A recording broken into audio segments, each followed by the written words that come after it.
வணக்கம். இந்த வீடியோவில் நீங்கள் ஒரு நபருக்கு உங்கள் அக்கௌண்ட் மூலமாக பணம் அனுப்புகிறீங்க.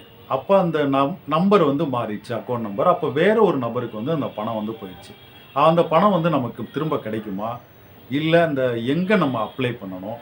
திரும்ப கிடைச்சது அப்படின்னா எத்தனை நாள் வரைக்கும் இந்த ப்ராசஸ் ஆகும்? அப்படிங்கிறத பற்றி இதில் நம்ம பார்ப்போம். இப்போ இதற்கு முன்னாடி நம்ம அக்கௌண்ட்லேருந்து ஒரு நபருக்கு பணம் அனுப்பணும், இல்லைன்னா பேங்க்கு சம்மந்தமான எந்த விதமான தேவைக்கும் நம்ம பேங்க்கு தான் போவோம்.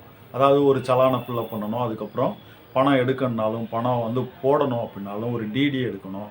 எந்த விதமான தேவைக்கும் நம்ம பேங்க்கு போகணும். அதுக்கப்புறம் அங்கே டோக்கனை வாங்கிட்டு வரிசையில் வெயிட் பண்ணி அந்த சேவையை நம்ம முடிச்சுட்டு வருவோம். ஆனால் இப்போ ரீசெண்டாக அனைத்து விதமான வசதிகளையும் நம்ம மொபைலில் இல்லைன்னா சிஸ்டத்தில் கூட நம்ம அதை பண்ணிக்கலாம். அதாவது இன்டர்நெட்டை பற்றி உங்களுக்கு ஆன்லைனில் பற்றி தெரிஞ்சது அப்படின்னா இப்போ அந்தளவுக்கு ஈஸியாகிடுச்சு நீங்கள் ஒரு நபருக்கு பணம் அனுப்புறது. அப்போ அந்த பணம் அனுப்பும்போது அதில் ஒரு சில பிரச்சனையும் இருக்குது. நீங்கள் தவறுதலாக இன்னொரு நம்பருக்கு தெரியாமல் அனுப்பிச்சிட்டிங்க அப்படின்னா அந்த பணம் எப்படி நம்ம ரிட்டர்ன் வாங்க முடியும் அப்படிங்கிறத பற்றி பார்ப்போம்.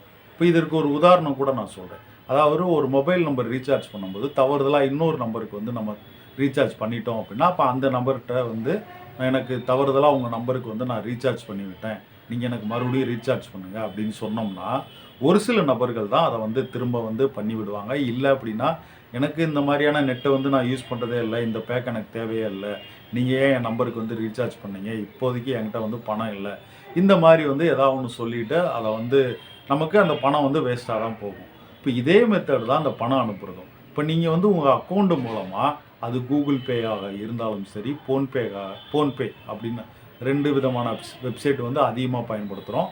அது மட்டும் இல்லை, நீங்கள் எந்த பேங்க்கில் அக்கௌண்ட் வச்சுருக்கீங்களோ அதனுடைய வெப்சைட்டில் போயிட்டு நெட் பேங்கிங் மூலமாக பணம் அனுப்புகிறதும் கூட பண்ணலாம். இப்போ நீங்கள் எந்த விதமான மெத்தடில் பணம் அனுப்புனாலும் தவறுதலாக ஒரு அக்கௌண்ட் நம்பருக்கு தெரியாமல் வேறு ஒரு நம்பருக்கு அக்கௌண்ட் நம்பருக்கு பணம் அனுப்புகிறீங்க அப்படின்னு நம்ம வச்சுக்கலாம். அப்போ அந்த பணம் அனுப்பிச்சிட்டிங்கன்னா உங்கள் அக்கௌண்ட்டில் இருந்து டெபிட் ஆகிரும், உங்கள் அக்கௌண்ட்லேருந்து பணத்தை பிடிச்சிக்குவாங்க.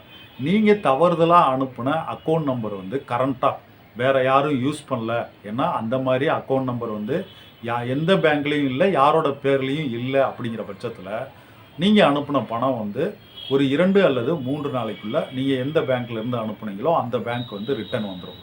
இதற்கு நீங்கள் யாருக்கிட்டையும் போயிட்டு கம்ப்ளைண்ட் பண்ணணும், இல்லைனா அந்த வெப்சைட்டில் போயிட்டு ஏதாவது கம்ப்ளைண்ட் ரைஸ் பண்ணணும் அப்படிங்கிறது எதுவுமே இல்லை. உங்களுக்கு ஆட்டோமேட்டிக்காக ரிட்டர்ன் வரும். இது எப்படின்னா மறுபடியும் நான் உங்களுக்கு சொல்கிறேன், நீங்கள் தவறுதலாக அனுப்பின அக்கௌண்ட் நம்பர் யாரோட பேர்லையும் இருக்கக்கூடாது.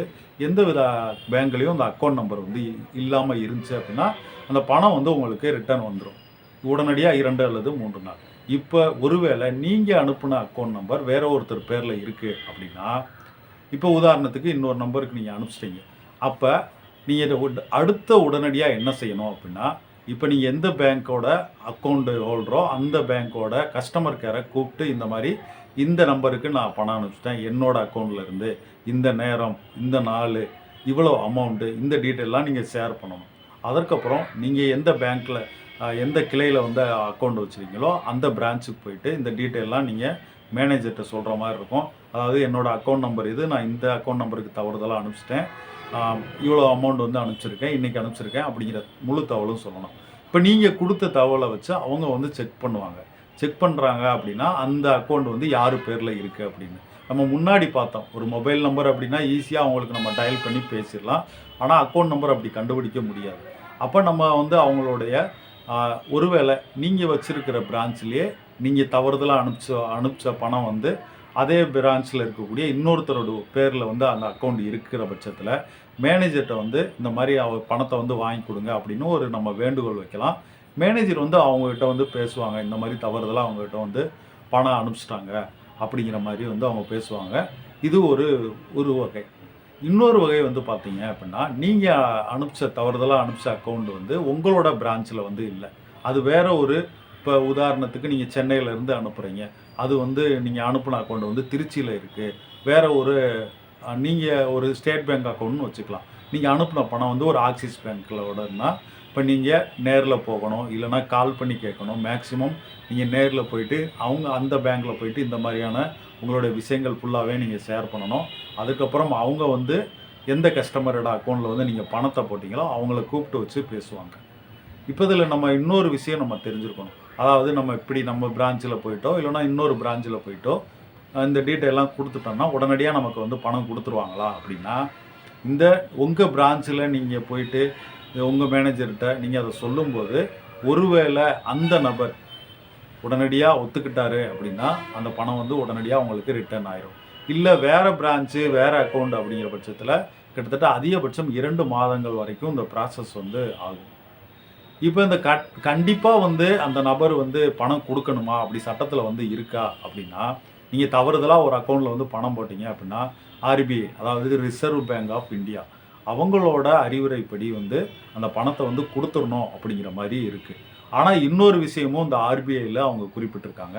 அதாவது நீங்க வந்து ஒரு நபர் உங்க அக்கவுண்ட்ல இருந்து நீங்க பணம் அனுப்புறீங்க அப்படின்னா, அது அ அனைத்து விதமான பொறுப்பும் அது உங்கள சேர்ந்தது. யாருக்கு அனுப்புனாலும், தவறுதலா அனுப்புனாலும், அத சேர்ந்தது உங்களுக்கு பொறுப்பு வந்து உங்களோட பொறுப்பு. அப்படிங்கிற மாரியான கைட்லைன்ஸும் இருக்கு. அதனால ஒருவேள நீங்க அனுப்புன பணத்த வந்து அவர் வந்து உங்களுக்கு குடுக்கல, குடுக்க முடியாது அப்படிங்கிற பட்சத்தில சொன்னார்னா, அது நீங்க சட்டப்படி தான் நீங்க அதுக்கு போகணும். இதுதான் நடைமுறை. ஏன்னா கண்டிப்பா குடுத்தாகணுங்கிறதும் இருக்கு. அதாவது ரிசர்வ் பேங்க் தரப்புல இருந்து அதுவும் சொல்லப்படுது. அதாவது அந்த பிரான்ச்ல இருந்து அந்த மேனேஜர் மூலமா அத நீங்க அந்த வாடிக்கையாளருக்கு வாங்கி குடுத்துறணும் அப்படிங்கிற ரூல்ஸ் இருக்கு. அது மட்டும் இல்ல அது ஒரு வகை. இன்னொரு வகை வந்து நீங்க வந்து தவறுதலா அனுப்பிச்சிட்டீங்க அப்படின்னா, அதற்கு முழு பொறுப்பும் நீங்க தான் அப்படிங்கிற கைட்லைன்ஸும் இருக்கு. அதனால நீங்க ஒரு தடவ ஒரு பணம் அனுப்புறீங்க அப்படின்னா, 1 தடவைக்கு 2 தடவ நல்லா வந்து நீங்க செக் பண்ணிக்கங்க. அது நீங்க எந்தவித அப்ளிகேஷன்ல யூஸ் பண்ணாலும் சரி. கூகுள் பேயோ, ஃபோன்பேயோ இல்ல உங்களுடைய பெர்சனலா எந்த பேங்க் அக்கவுண்ட் வச்சிருக்கீங்களோ, அந்த வெப்சைட்ல போயிட்டு நெட் பேங்கிங் மூலமா அனுப்பிச்சாலும் சரி, 1 தடவைக்கு 2 தடவ வந்து நீங்க அவங்களோட அக்கவுண்ட் நம்பர வந்து நல்லா செக் பண்ணிக்கங்க. ஏன்னா, நீங்க இந்த தவறுதலா அனுப்புற பட்சத்தில வந்து இன்ஸ்டன்ட்டா வந்து பணம் போகுறதுனால நெறைய பேரு அவசரத்தில வந்து அனுப்பிச்சு விட்டு, அதுக்கப்புறம் அந்த பணம் வந்து ரிட்டர்ன் வாங்க முடியாம நெறைய பேர் சொல்றத நம்ம கேள்விப்பட்டுருக்கோம். இப்ப இதுதான் இன்னைக்கு நீங்க பணம் ஆ தவறுதலா அனுப்புறீங்க அப்படின்னா, எப்படி ரிட்டர்ன் வாங்குறது அப்படிங்கிறதுக்கான ஒரு நடைமுறை. முன்னாடியே சொன்ன மாரி வேற பிரான்ச்சா இருக்கிற பட்சத்தில உங்களுக்கு அதிகபட்சம் 2 மாதங்கள் வரைக்கும் ஆகும். ஒருவேள அந்த நபருக்கு குடுக்கல அப்படின்னா, நீங்க சட்டப்படியான நடவடிக்கை தான் போகணும். அதாவது உங்களுடைய மொபைல்லயோ, உங்க சிஸ்டத்திலயோ வந்து நீங்க பணம் அனுப்பிச்சிருப்பீங்க. அதில அவங்களோட டீட்டெயில் இருக்கும். அதாவது எந்த அக்கவுண்ட் நம்பர், இந்த டைமு அந்த எல்லா டீட்டெயில் இருக்கும். அத வச்சு நம்ம வந்து ஒரு கம்ப்ளைண்ட் பண்ற மாரி தான் இருக்கும். இதுதான் இந்த பணம் அனுப்புறத பத்தின ஒரு தகவல். இந்த தகவல் உங்களுக்கு பிடிச்சிருக்கும்னு நெனைக்கிறேன். பிடிச்சிருந்தது அப்படின்னா லைக் பண்ணுங்க, ஷேர் பண்ணுங்க. மறக்காம சப்ஸ்கிரைப் பண்ணுங்க. நன்றி.